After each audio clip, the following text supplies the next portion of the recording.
My name is Dr. Tapper. I am in private practice in Omaha, Nebraska.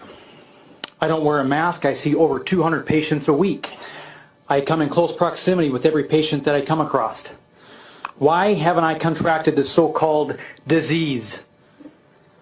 Americans make up 5% of the world population, but yet we take in 65 to 70% of the world's pharmaceutical drugs.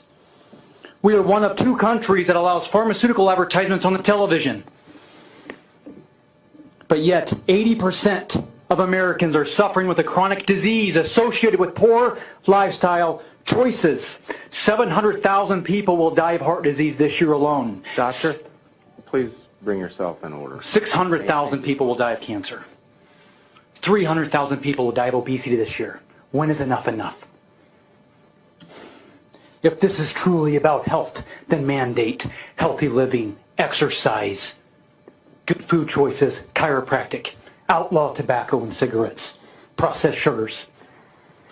I believe it was Thomas Jefferson who stated, if people let the government decide what foods they eat and what medicines they take, their bodies will soon be in a sorry state as those souls who live under tyranny.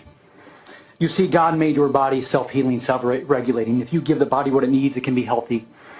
It is like the wilted plant that sits under the sun. An allopathic model to that is to shield the sun, to protect that plant against the sun, cut off its leaves, medicate or vaccinate that plant. But an epigenetic approach, a wellness approach, is to give that plant water, and it can be well.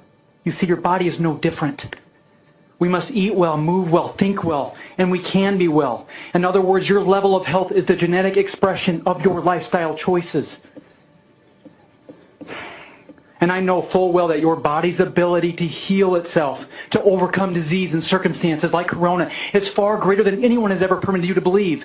Benjamin Rush, a signer of the Declaration of Independence, stated, unless we put medical freedom into the Constitution, a time will come when medicine will organize into an undercover dictatorship to restrict the art of healing to one class of men and deny equal privileges to others. That time is now.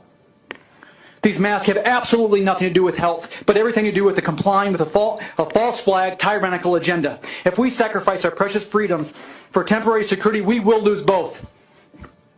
If you can't comprehend that statement, if you are blind to this agenda, then I am sorry. You have the eyesight of an eagle, but the vision of a clam.